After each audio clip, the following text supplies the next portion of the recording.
لہٰذا اس کے لیے ایک بات جو عرض کرنا چاہتا ہوں وہ یہ ہے کہ اس کو عوامی بحثیں مت بنائیے۔ علماء کرام پہلے بھی علماء کرام اپنی بحثیں کرتے رہتے تھے، مثلا آپ پشاور نائٹ کو دیکھیے، اس میں علماء کے درمیان بحث ہوئی اور پھر لوگ شامل ہوئے، لیکن اصل بحث جو ہے اس میں تھی۔ اور اگر آپ دیکھیے بالخصوص المراجعات، یعنی علماء لبنان اور علماء شام کے خط و کتابت، اور خود یہ حافظ سیف اللہ صاحب مرحوم کا ایک گفتگو ہم نے ریکارڈ کی ہے، اس میں آپ دیکھیے تو مولانا لدھیانوی، حافظ سیف اللہ صاحب اور یوسف لدھیانوی صاحب کی بحث چلتی ہے، آپس میں خط و کتابت کا سلسلہ ہوتا ہے۔ پھر حافظ سیف اللہ صاحب اور ان کے بھائی کا آپس میں خط و کتابت کے ذریعے سے گفتگو چلتی ہے۔ تو یہ گفتگو ہونی چاہیے اور ہوتی رہے گی، ہمارے کہنے سے ختم نہیں ہوتی، لیکن یہ ہے کہ اس کو عوامی مت بنائیے تاکہ عوام جو ہے وہ ہم نے دیکھیں گھروں میں ایک مثلا میاں شیعہ ہیں اور زوجہ سنی ہے، اس میں اختلافات ہیں، دو بھائی ہیں، ایک شیعہ ہے ایک سنی ہے، ان میں اختلافات ہیں، تو کیا مذہب ہمیں اختلافات سکھاتا ہے؟ اور پھر یہ ہے کہ حق پر کون ہے؟ حق کے لیے پیغمبر اکرم فیصلہ کر گئے ہیں، اور اس میں جناب پیغمبر اکرم کا وہ فرمان ایک پڑھ لیجئے جہاں جناب پیغمبر اکرم نے فرمایا علی مع الحق والحق مع علی، یہ حدیث اس انداز میں بھی ہے الحق مع علی وعلی مع الحق۔ اور پھر آگے جناب پیغمبر اکرم فرماتے ہیں اللہم دار الحق ہے دار علی، جہاں حق کو در پھیر جیسے علی پھرتا ہے۔ اس حوالے سے نہج البلاغہ سے میں 3-4 پوائنٹس عرض کرنا چاہتا ہوں مختصراً۔ خطبہ نمبر 85 کو دیکھیے، یہاں بحث ہم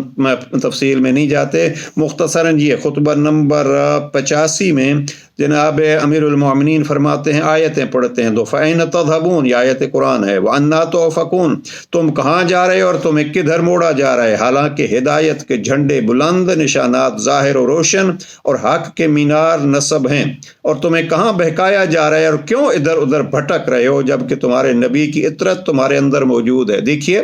نبی کی اطرت تمہارے اندر موجود ہے، بینکم اطرت نبیکم، میں جس کے لیے عرض کرنا چاہتا ہوں وہ یہ جملے ہیں جناب علی کے، وَهُمْ عَزِمَّةُ الْحَقِّ کے، یہ اطرت نبی جو آپ کے درمیان موجود ہے یہ حق کی باغیں ہیں، دین کے پرچم ہیں، سچائی کی زبانیں ہیں، جو قرآن کی بہتر سے بہتر منزل سمجھو وہیں انہیں بھی جگہ دو، اور پیاسے اونٹوں کی طرح ان کے سرچشمہ ہدایت پر اترو۔ اب یہاں جناب امیر المومنین نے گویا جو قرآن کی بہترین منزل ہے وہ اطرت کو دو، گویا حدیث ثقلین کی طرف جناب امیر المومنین نے اشارہ فرمایا ہے، اور اسی خطبے میں جناب امیر علیہ السلام نے اس حدیث ثقلین کا بھی تذکرہ کیا ہے، الم اعمل فیکم بالثقل الاکبر، کیا میں نے تمہارے سامنے ثقل اکبر یعنی قرآن پر عمل نہیں کیا،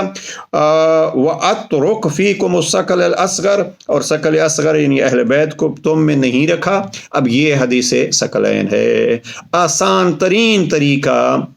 جیسے کسی وقت عرض کروں گا، مومن اور منافق کی پہچان کا طریقہ بھی جناب امیر المومنین ہی کو قرار دیا ہے پیغمبر اکرم صلی اللہ علیہ وآلہ وسلم نے۔ لہٰذا حق کیا ہے، اور اس میں یہ نہیں ہے کہ ہم اگر اب یہ بات کریں گے جی پھر وہی بات، شیعہ کے نام سے بھی آپ کو ایسے افراد ملیں گے کہ جو نام تو علی کا لیتے ہیں لیکن ہیں باطل پہ۔ یہ میں جناب امیر المومنین کا ہی فرمان آپ کے سامنے نقل کرتا ہوں، یہ خطبہ 125 کو آپ دیکھیے، خطبہ 125 میں جناب امیر علیہ السلام فرماتے ہیں سَيَحْلِكُ فِيَ صِنْفَانِ مُحِبٌّ مُفْرِطٌ يَذْهَبُ بِهِ الْحُبُّ إِلَى غَيْرِ الْحَقِّ، یاد رکھو کہ میرے بارے میں دو قسم کے لوگ تباہ و برباد ہوں گے،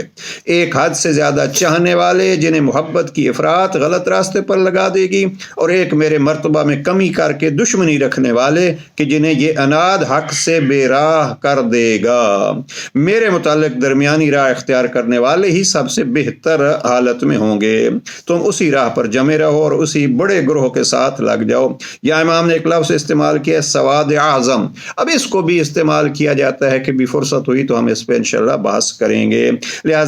خلاصہ یہ ہے کہ یہاں جناب امیر علیہ السلام نے فرمایا حق کی راہ جو ہے وہ علی کی، اور فقط نام علی نہیں ہے بلکہ سیرت علی امیر المومنین۔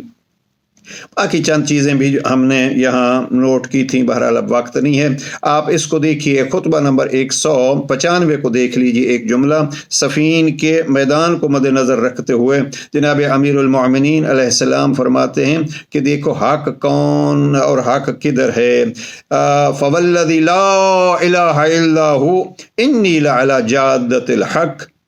اس خود ذات عظیم کی قسم کہ جس کے علاوہ کوئی معبود نہیں، بلا شبہ میں جادہ حق پر ہوں۔ اب اس لیے علی مع الحق والحق مع علی، یا الحق مع علی وعلی مع الحق پیغمبر کا فیصلہ ہے، اور اس کو شیعہ سنی میں تقسیم نہ کیجیے۔ شیعہ کے روپ میں بھی اب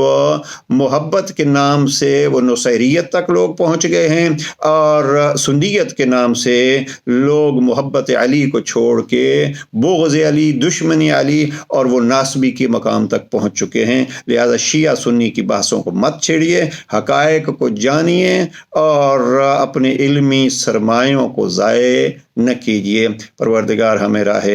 ہدایت عطا فرمائے۔ والسلام علیکم ورحمۃ اللہ وبرکاتہ۔